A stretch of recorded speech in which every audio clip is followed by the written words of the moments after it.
بسم الله الرحمن الرحیم. عرض سلام و ادب و احترام خدمت شما بینندگان عزیز در برنامه عصر گفتگو.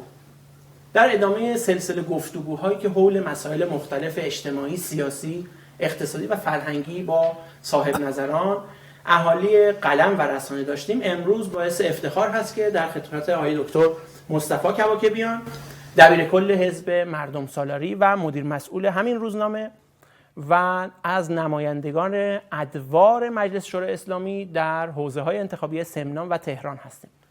باعث افتخار هست که امروز بتوانیم سوالات صریح و مشخصی رو حول موضوع نقش اصلاح طلبان در آینده ایران با ایشون مطرح بکنیم و نظرات ایشون رو جویا بشیم. در ابتدا اگر آقای دکتر مقدمه‌ای دارید بفرمایید تا با هم وارد گفتگو بشیم. در خدمت شما هستم.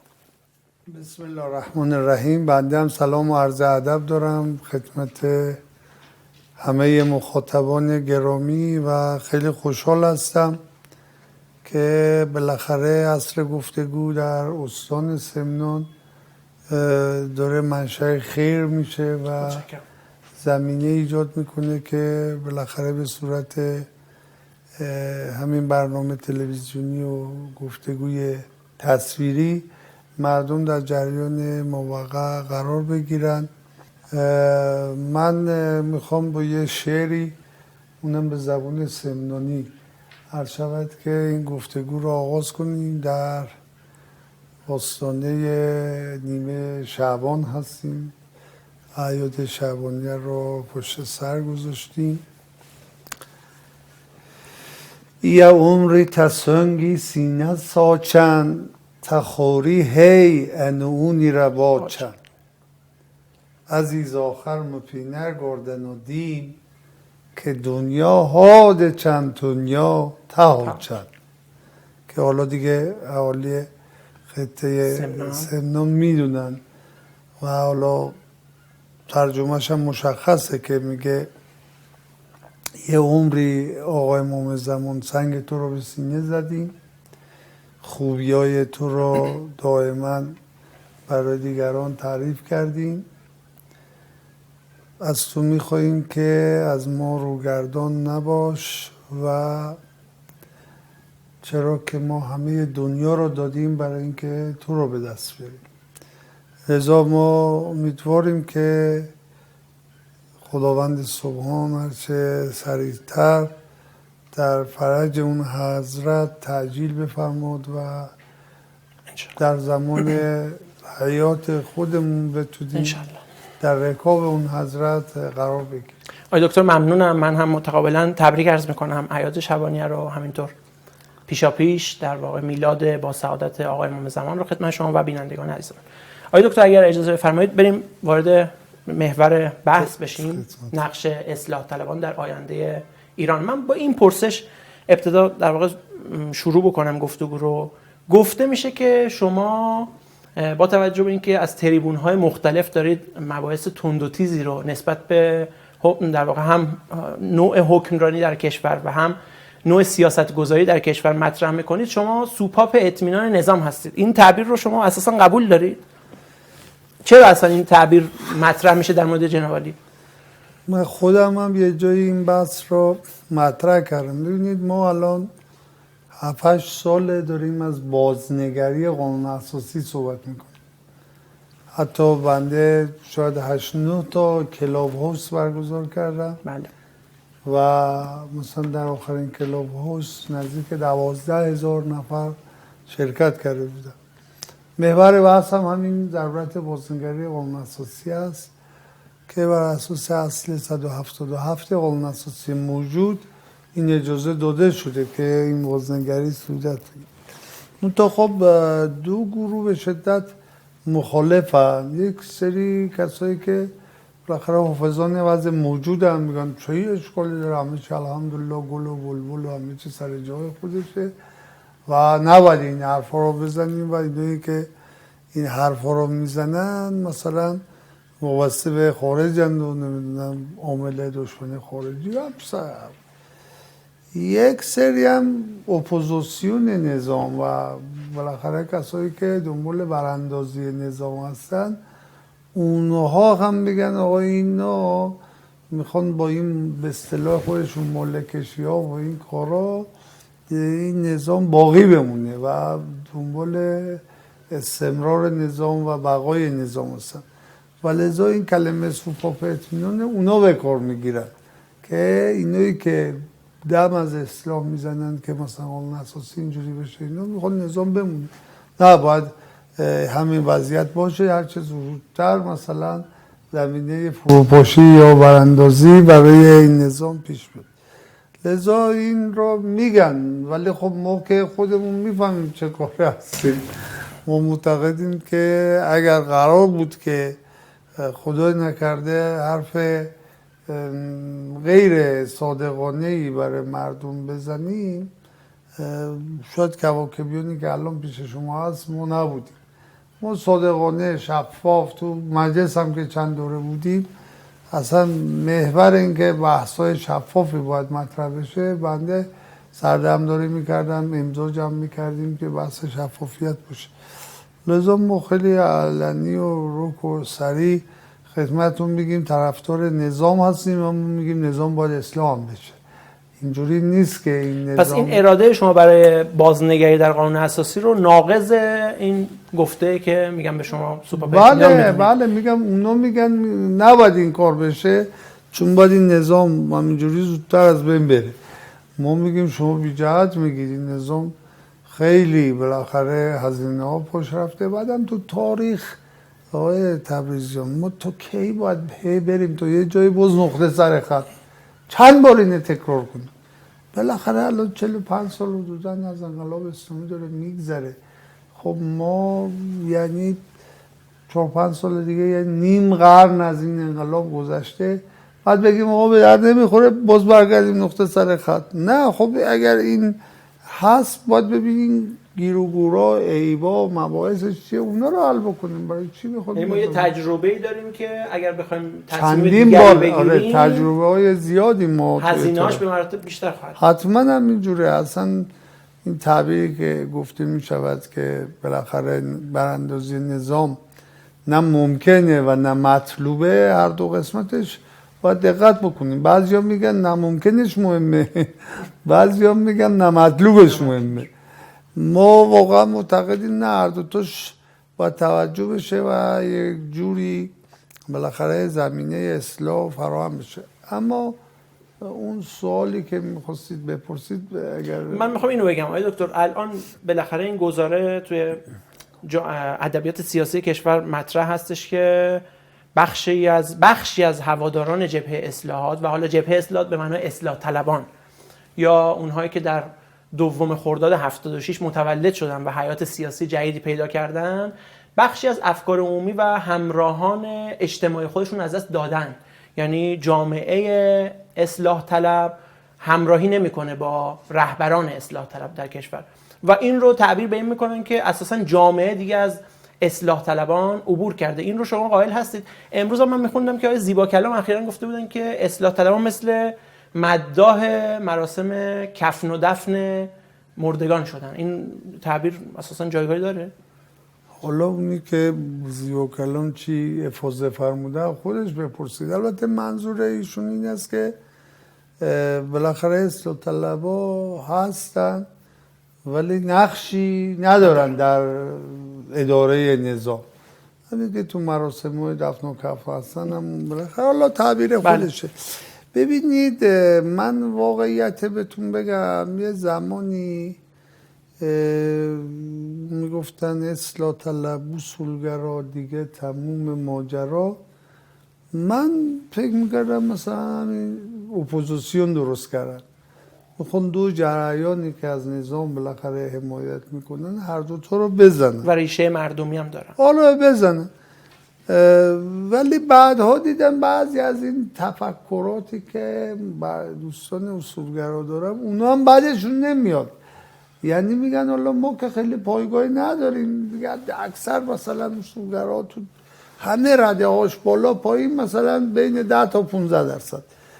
لذا بیاییم زیرا به اصلاح طلبا هم بزنیم که بگیم که ببین اگر این که بگیم عبور کردن خیلی اتفاق خوبی نیست. خوب نیست واقعا. یعنی اصلا معنا نداره که ما خوشحال بشیم که راه اصلاح رو ببندیم. مردم اومدن مثلا هر دو جناح رو دیگه قبول ندارن.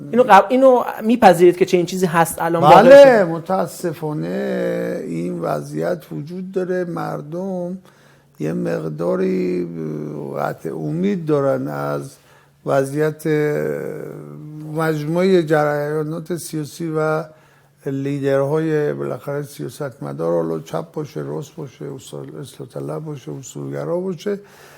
و دلیلش هم این هست که معتقدن که بالاخره وضعیت موجود حاصل عملکرد هر دو دوستان است. داره دیگه، هر دو تا در جریانات بودن.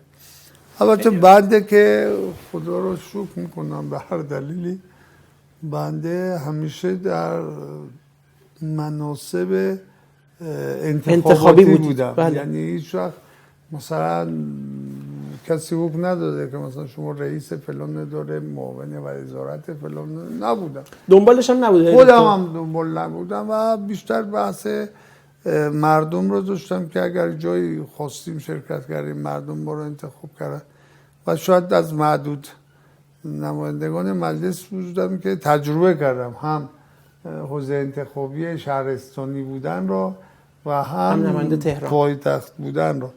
و لذا من معتقد هستم که این نکته‌ای که شما میفرمایید، مردم واقعا یه مقداری به خصوص تو وضعیت تنگناهای معیشتی خودشون به درجه رسیدن که خیلی دیگه جنبال جریان‌های سیاسی رو نمیخوام باشن. و یعنی اون تنگناهای معیشتی اجازه یا فرصت نمیده. آره، خیلی نمیخوان دنبال بکنن. ولی نگاه سیاسیشون رو دارن، یا اصلا مشارکت سیاسی در کشور به معنای عام، نه به معنای انتخابات، روندش توی 2-3 دهه اخیر کاهشی بوده؟ حتما همینجوره. ببینید حالا اتفاقا مشارکت سیاسی نمود اصلیش توی انتخابات هست دیگه. ما در سال 88 حالا به هر دلیلی بله. در انتخابات ریاست جمهوری 85% مردم شرکت کردن. رکورد بود. اصلا یه چیز عجیبی بود، واقعا عجیب بود. یا مثلا ما در بعضی دوره‌ها داشتیم که متوسط انتخابات مجلس در کل کشور بین مثلا 65 تا 70% بود، ولی متاسفانه در مجلس 11 مشارکت رسید به مثلا 42%. یعنی حدود 60% مردم غایب بودن. این واقعا کمی باید یه تلنگری به ما باشه که چرا این تلنگر بود؟ متاسفانه برای بعضی نشد، ولی من معتقدم باید میشد. یا مثلا در همین انتخابات ریاست جمهوری که برای دولت 13 خب 48% بیشتر رئیس جمهور رای نیاورد. و جالب اینه که تازه نفر دومم آقای آرای باطله شد.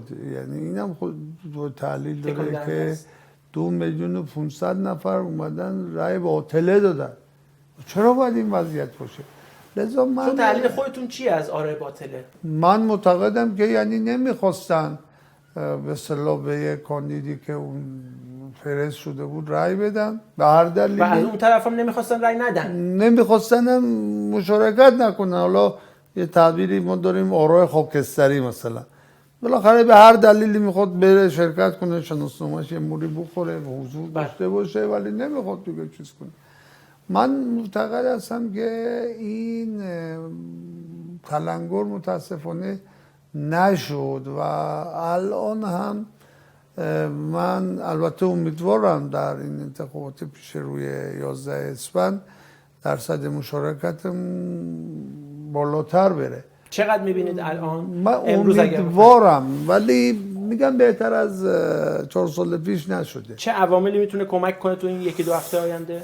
خب خیلی من با توجه به حالا تایید صلاحیت هایی که اخیراً اتفاق افتاد، شما این رو کمک کننده میدونید؟ ببینید من بالاخره صادقانه بگم که بالاخره ما اون نشستی که با آقای ابراهیم رئیسی بود، خب ما اینجا پیشنهاد دادیم، گفتیم آقای رئیسی 2 ماه مونده به انتخابات، ما درخواستمون این است که یه طرح 2 فوریتی 3 فوریتی ببرید مجلس.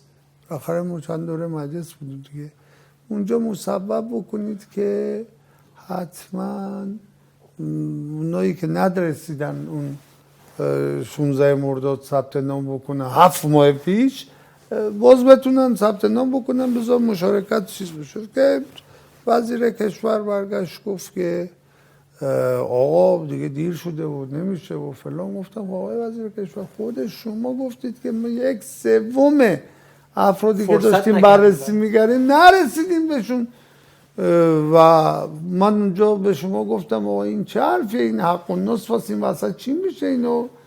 گفت نه ما به جای هر شود احراز عدم نوشتیم عدم احراز. با واژه پردازی گفت یعنی زمینه گذاشتیم که بعداً بالاخره ممکنه تایید بشه و اینا.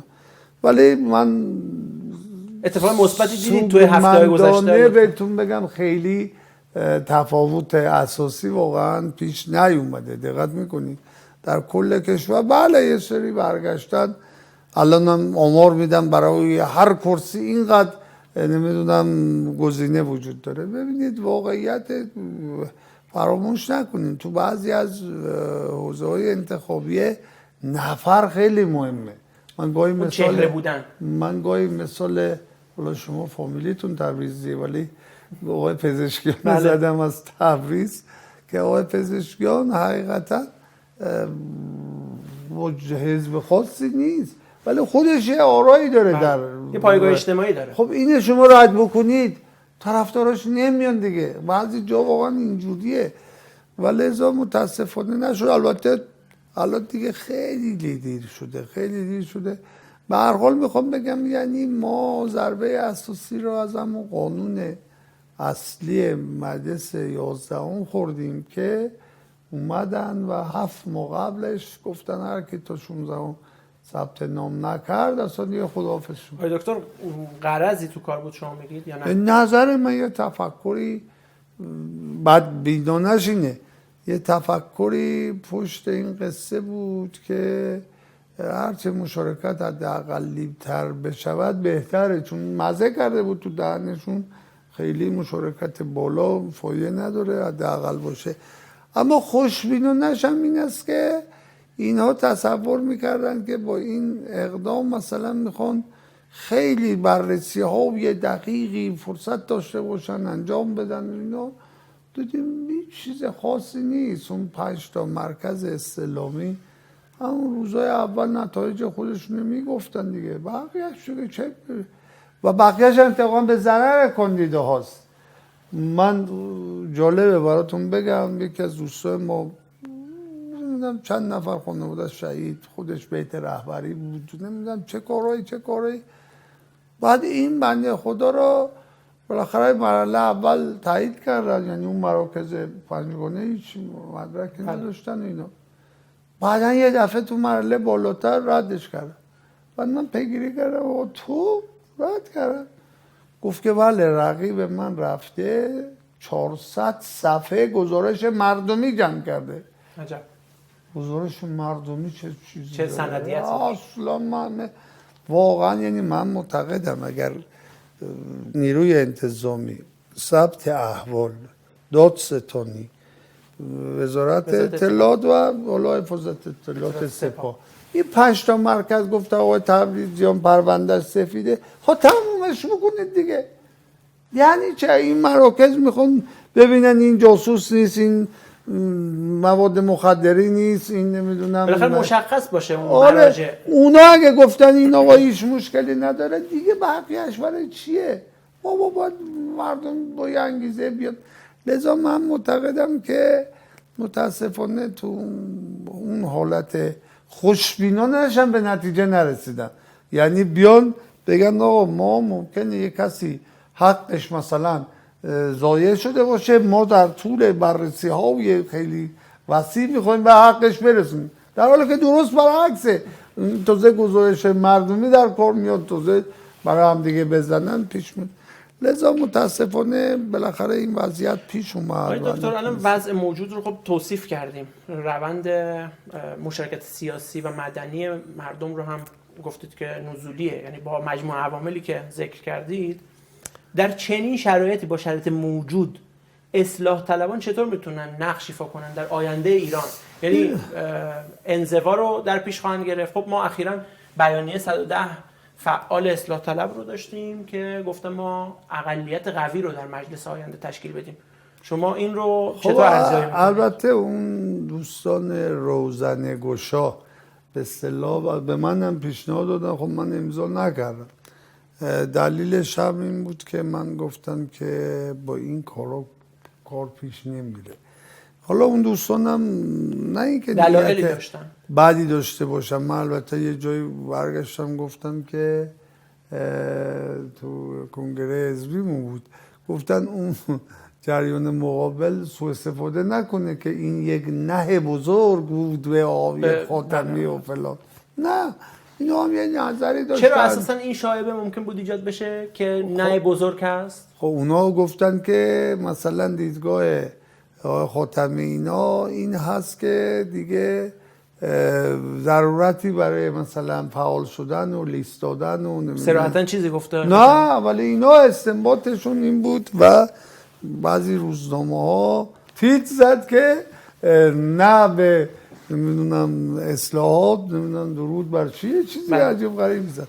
من میخوام بگم خدمتتون که این بحثی که واقعا پیش اومد، حالا حق هر کسیه. در مورد شما چرا همراهی نکردید؟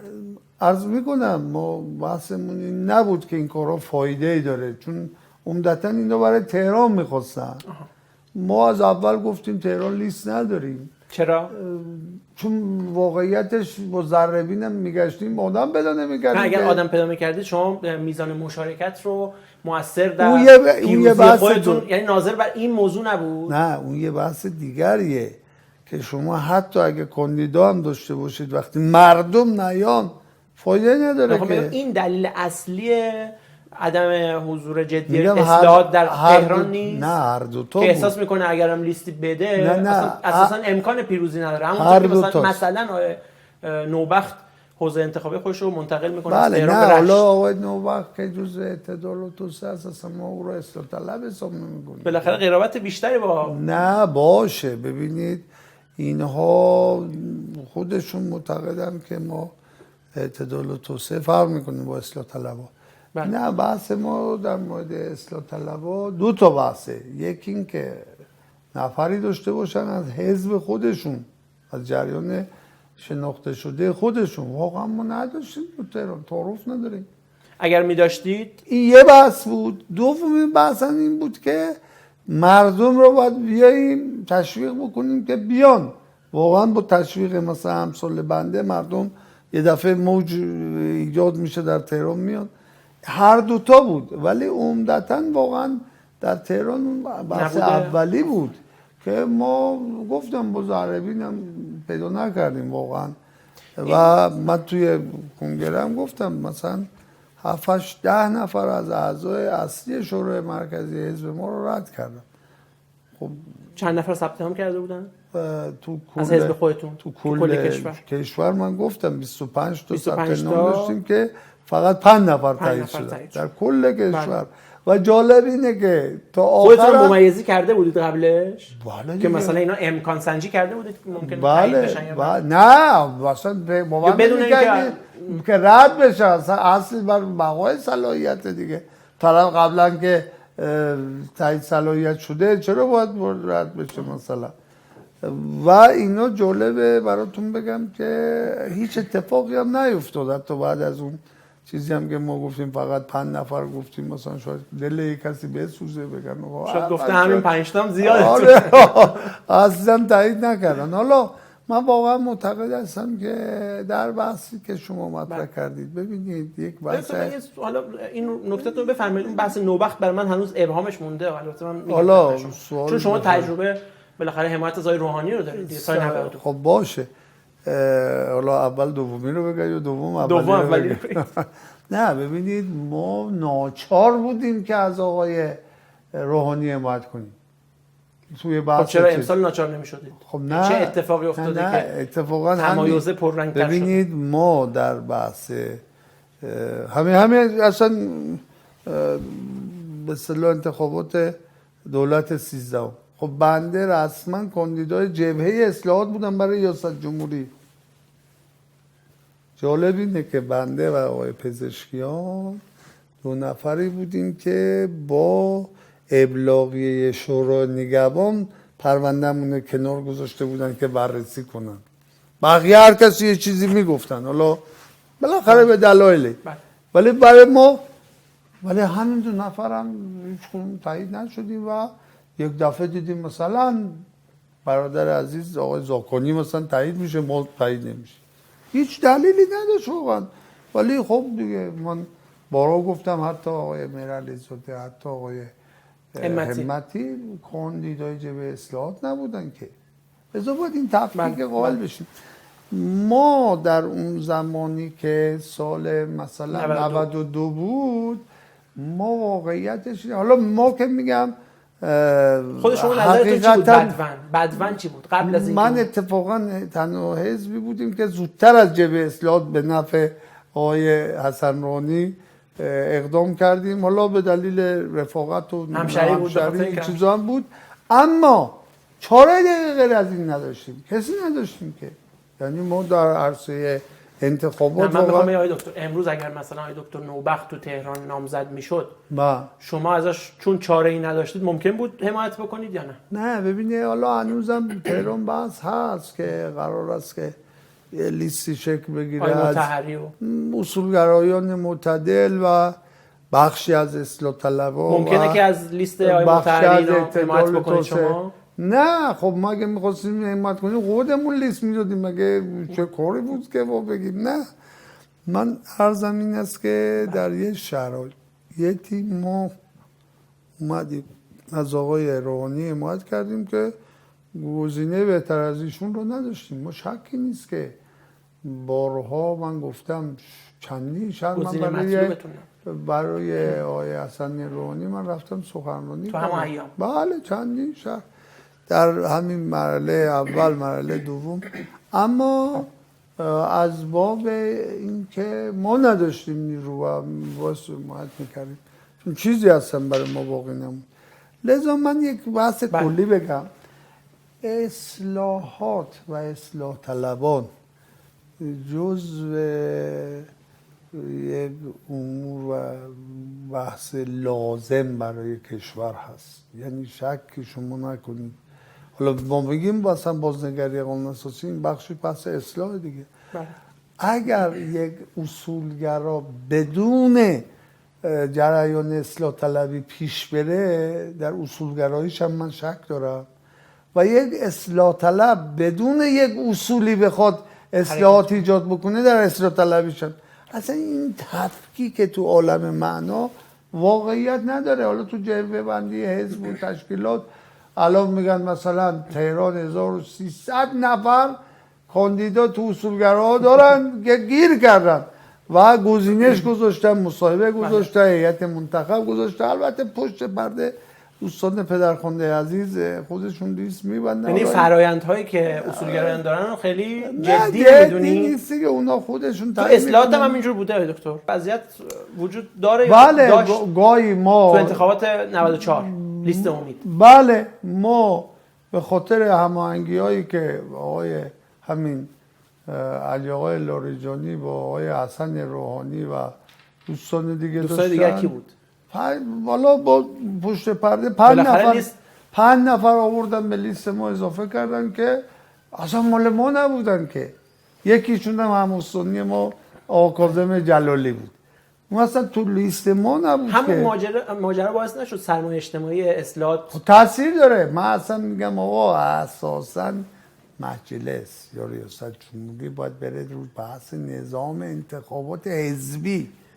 ما حرفمون فراتر از جناح حتی هست، جریان سیاسی، جبهه سیاسی. من میگم نظام انتخاباتی حزبی باشه. من بارها گفتم ما رفتیم توی ترکیه با قائم مقام اردوغان ملاقات کردم، من میگفت 15 میلیون عضو حزبی ما داریم. ساختمونشون در آنکارا 3-4 برابر ساختمون وزارت کشور ما هست. خب یه نظام حزبی دیگه، 89% تو انتخابات مشارکت دارن، تورمشون هم بالاتره چون نظام حزبیه. این حرفا بی جهت میگن اونجا جریمه میکنن هر کی نیاد، چند داره اصلا اجرا نمیشه. رقیبشون همین کیه که خلق جمهوری خلق داشت، اون میگفت 1,500,000 تا مغول داریم تو ازمیر، تو استانبول، چند تا شهر شهرداری. یعنی مشارکت به معنای واقعی کلمه اونجا داره. بله دنبال اصلا میشه. من برگشتم ذیل مجلس گفتم توسعه سیاسی ترکیه هم هست، ما بیشتره که برسه به توسعه اقتصادی. این نکته مهمیه. لذا من معتقدم که ما در آینده اگر بخوایم واقعا کار بکنیم، همه چه اصولگرا چه اصلاح طلب باید دست به دست هم بدیم و گیر و گورهایی که واقعا توی بحث قوانین انتخاباتی داریم که حالا گفتم باید قانون انتخابات حتما نظام حزبی پیدا کنه. ما البته تو مجلس بودیم، طرح‌های مختلف دادیم، اون تو خب چون اکثریت نداشتیم رأی نمی‌آورد.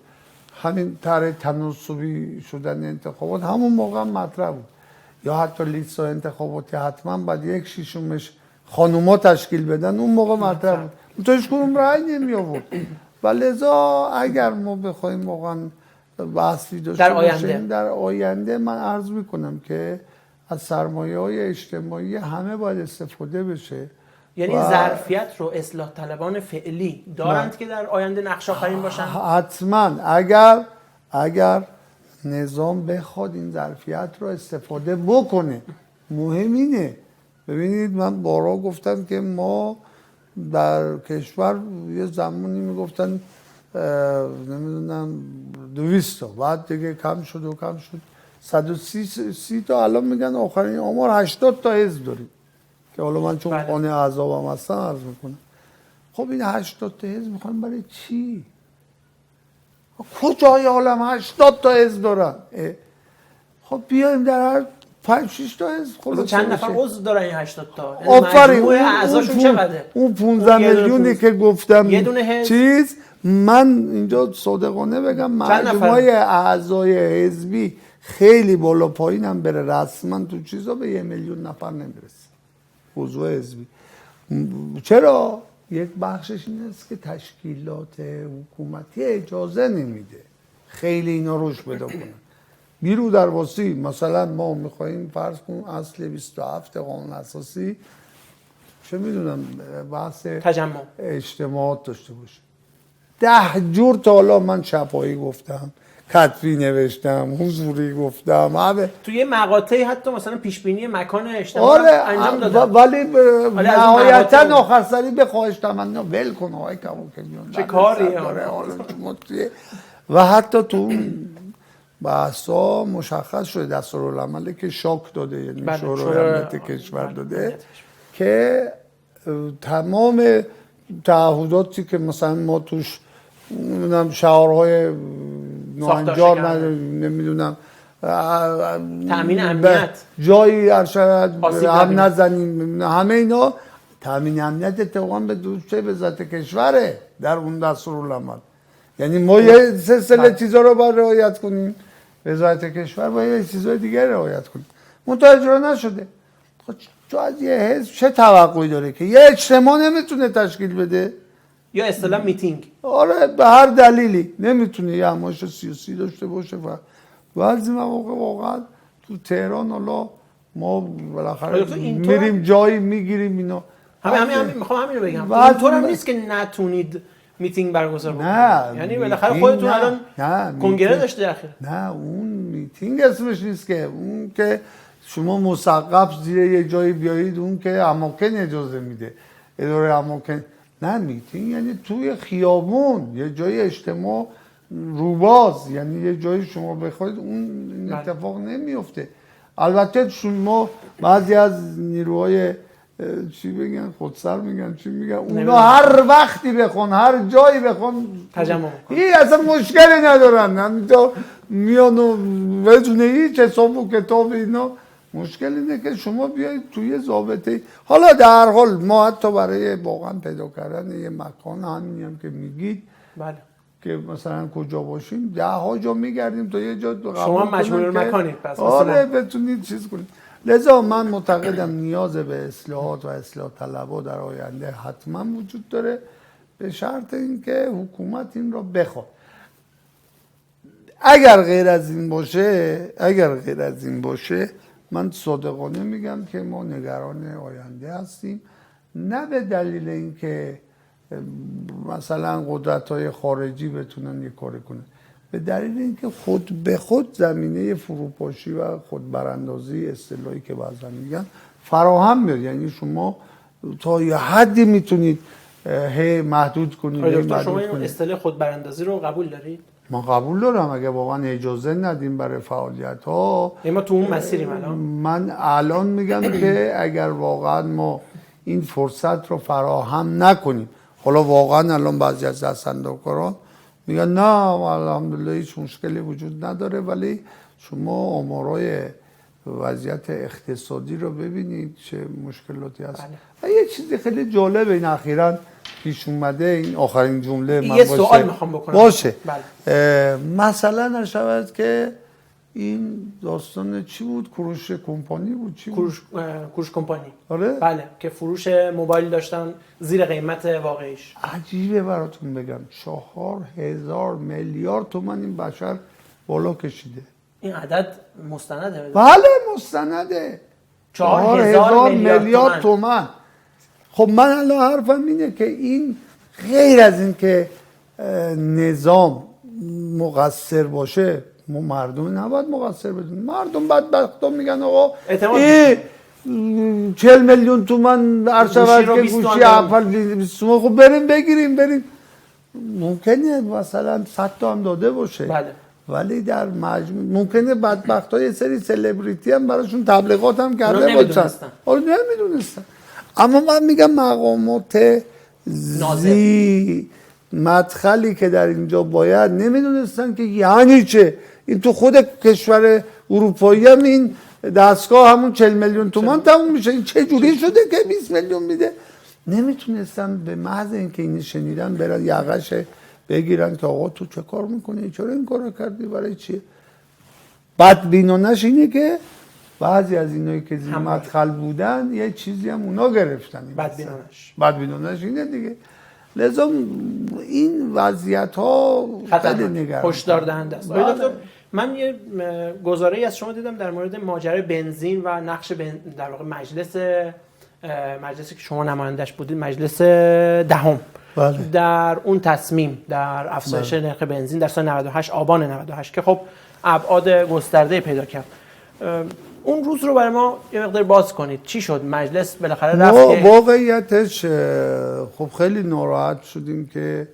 چون تصمیم داشتید جلوگیری بکنید از افزایش بله ما قبلش اصلا مسئولین اومده بودن تو مجلس پیشنهاد داده بودیم قبل از این حرفا که هیچ حق نداره که قیمت بنزینه ببره بالا و گفتیم یک نرخی بشه و 1500 تومان دیگه یک نرخی باشه همه چی یا اگر میخوان شود که یک نرخیش کردن یک کار دیگری هم میخوان بکنن به جای 60 لیتر سهمیه مثلا 120 لیتر سهمیه بدن به هر کسی که خیالمون هم راحت بود که همچه اتفاقی دیگه نخواهد افتاد که بخوام بنزین اضافه کنیم ولی خب یک دفعه این اتفاق افتاد و ما واقعا شوکه شدیم روز یک شنبه‌ای که جلسه علنی بود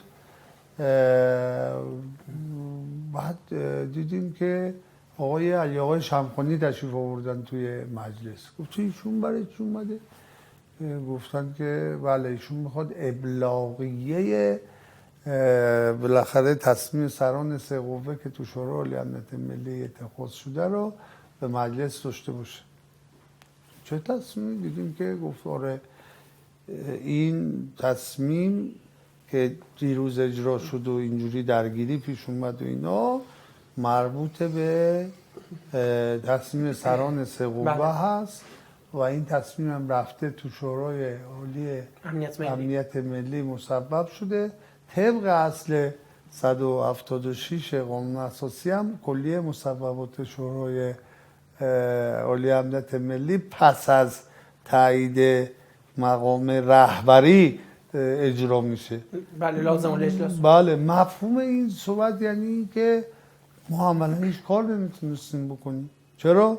چون اگر ما میخواستیم ما اتقاً 2 فوریتی آورده بودیم 3 فوریتی تا یه جایی هم رفت رسانه‌ای هم بعد ما میخوایم ولی هیچی گفتن که آقا این یعنی مقابله با تصمیم سران، در حالی که خود اون تصمیم سران هم یه تصمیم غیر قانونی بود. اصلا کی گفته سران سه قوه با هم بشینن تصمیم بگیرن؟ هیچ جا قانون اساسی نداره. همه الان هم یه کارایی میکنن سران سه قوه تصمیم گرفتن. خب بی جهت تصمیم گرفتن چون قانونی نیست که بین خودشون هماهنگ کردن که تصمیم بگیرن. لذا اون تصمیم کلش خراب بود و بعد هم برده بودن که بالاخره شورای عالی امنیت ملی که تو شمپانی ابلاغ کرد اونجا. اینجا اومد ابلاغ کرد. یعنی که عملا هیچ کسی ابلاغ چجوری؟ یعنی گفت من دارم مسببه سران سه قوه که در شورای عالی امنیت ملی هم پذیرفته شده به شما میگم. این یه جلسه علنی ایشون اومد بله پشت تریبون بله صبح روز یک شنبه که بعد از اون مثلا چون جلسه شنبه هم که ما نداریم جلسات از یک شنبه ها بودی که ما دیگه اونجا هر کاری میخواستیم و بعدم چی صدای ما هم به جای نمیرسید چون اینترنت یک هفته تعطیل کرد اون موقع. پیگیری دیگه هم داشته شما؟ بله و واقعیتش این است که بنده معروفه خطبه بنزینیه همون روز خوندم بعد از ظهر که آقا این چه وضعیته مردم چی میکشن چرا باید اینجوری باشه. منتها خب متاسفانه این کار نشد و بعد هم متاسفانه ایده کشته شدن که صدها نفر واقعا بدون هیچ توجیهی که حتی ما دیگه بعداً پیگیر چرایی این کشته شدگاه بودیم برای استیضاح وزیر کشور که البته شما از قبل هم دنبال استیضاحش بودید. بله ولی هیچ وقت هم نتیجه نگرفتیم. اونم به دلیل هماهنگی‌هایی که علی آقای الارجانی با حسن آقای روحانی با هم دیگه در پشت قصه داشتن نمیذاشتن اصلا این اتفاق بیفته. ما میبردیم صحن علنی با 5 تا رای یه دفعه کم بوده رای نمیتونستیم تصویب بکنیم. بسیار. آقای دکتر به عنوان سوال پایانی چرا از حوزه انتخابی سمنان مهدی شب و سرخه در این دوره از انتخابات حضور پیدا نکردید شما به عنوان نامزد؟ من تو تهرانش هم واقعا این سوال بود که چرا من در اعتراض به همین قانونی که مسبب شد که 7 ماه قبل شما بیاد بنویسید پیش ثبت نام. بله. خب ما یه حزب هستیم، دفتر سیاسی داریم، هیئت اجرایی داریم، شورای مرکزی داریم، کنگره داریم، ما باید تصمیم میگرفتیم واقعا اصلا نتونستیم تصمیم بگیریم. فرصت لازم رو نداشتیم. اینایی هم که عرض کردم که ثبت نامی که بود و بعد هم نتیجه نگرفتن خودشون رفته بودن تصمیم گرفته بودن ما بهشون نگفته بودیم. لذا این یک بحث بود. یک بحث هم واقعیتش این است که من بی تعارف میگم مجلس از اون خاصیتش افتاده، مخصوصا این مجلس 11. شما احساس نمی‌کنید با حضور شما یا امثال شما؟ ببین الان آقای پزشکیان تو مجلس خیلی هم مهمه ان نهایه 4 تا سخنرانی میکنه چیزی رو نمیتونه تصویب بکنه. آقا ما باید بریم مجلس که بتونیم چیزی تصویب بکنیم دیگه. به اضافه اینکه من غیر از اینکه حالا نقشی برای این مجلس متاسفانه قائل نشدن نمیشن، اساس قصه هم تو قانون اساسی معتقدم که مجلسی که در رأس امور باید می بود و امام فرمود تو قانون اساسی هم مثلا تو قانون اساسی در مورد سیاست خارجی واقعا مجلس چه نقش میتونه قانون گذاری بکنه، اما اونی که تصمیم میگیره شورای عالی امنیت ملیه. مجلس باید بیاد محلی از اعراب داشته باشه. به خاطر این مجموعه ما اسم نوشتیم ولی آرزو میکنیم که دوستان بتونن کارایی بکنن و این اصلاحات هم انجام. آقای دکتر من چند تا کلمه رو در انتها میخونم دیدگاه خودتون رو خیلی هنرمندانه شدیم مثل تهرانی‌ها یاد گرفتی ها ما گفتیم نیم ساعت الان خیلی بیشتر 3 4 تا 5 تا نهایتا 10 تا کلمه رو مختصر دیدگاهتون رو بفرمایید. ایران، من اعتقادم اینه که تمام وجود ما برای ایران اگر مصروف بشه حتما شود که هم اسلامی است، هم اعتقادی است، هم ملی. جبهه پایداری. جبهه پایداری واقعا مشکلش از مرحوم آیت الله مصباح یزدی هست. یعنی مشکلش از اونجاست. آره، یعنی اصلا تفکرشون این است که ریشش مردم خیلی نقشی در حکومت ندارن. مجلس ششم. مجلس ششم که حالا جالب اینه که ما هم از سمنان کاندیدا بودیم و به هر حال به دلیل اختلافی که ما خود اصلاح طلبها اون موقع پیدا کردیم میتونست خیلی بهتر عمل بکنه ولی نشد. دوم خرداد 76. من میگم مقطعی هست که یک بالاخره بازنگری در بعضی رویکردها و ایده های زمامداری در کشور ایجاد کرد. دولت نهم و دهم.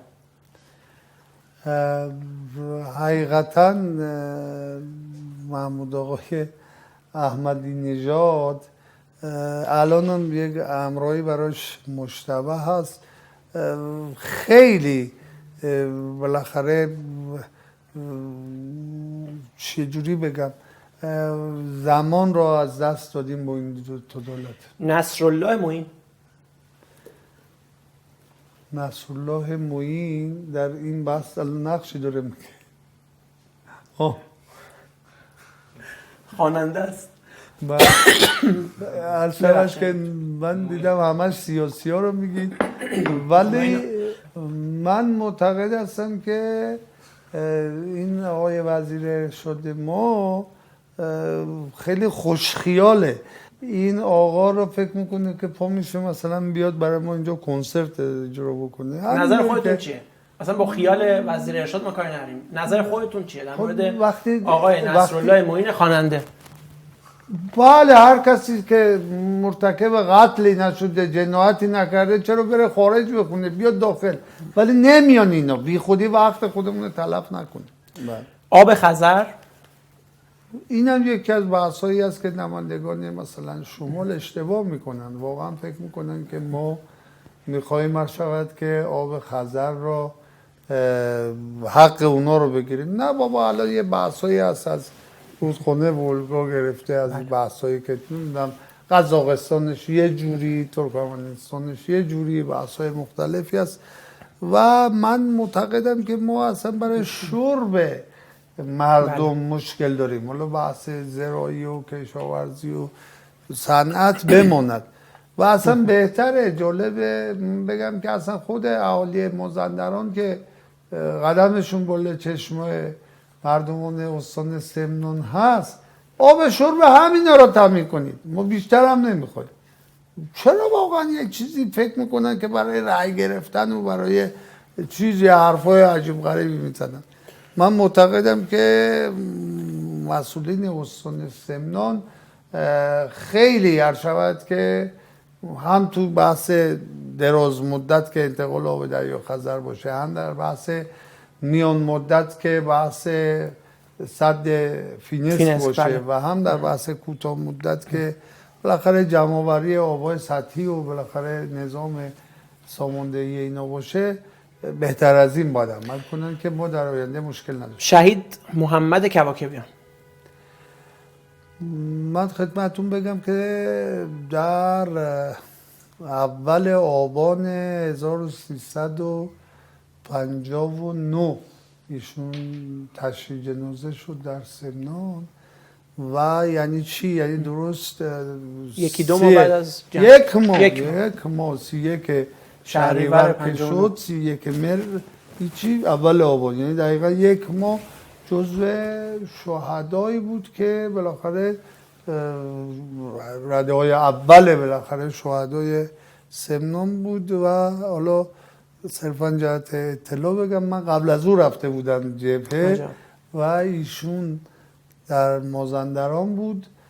حالا گفته بود که من چطور تحمل کنم برادری که کوچکتر از من رفته جبهه و من نرم. بالاخره رفت و شهید خدا شد. رحمتش کنه. مصطفی کباکبیان، فردی که به دام شما افتاد تو عصر گفتگو شرکت کرد. ممنونم آقای دکتر، خیلی لطف کردید. من همینجا خداحافظی میکنم از بینندگانمون. سپاسگزارم از جناب دکتر مصطفی کباکبیان که امروز وقتشون رو به ما اختصاص دادن. ممنونم. متشکرم آقای دکتر. خدا نگهدار.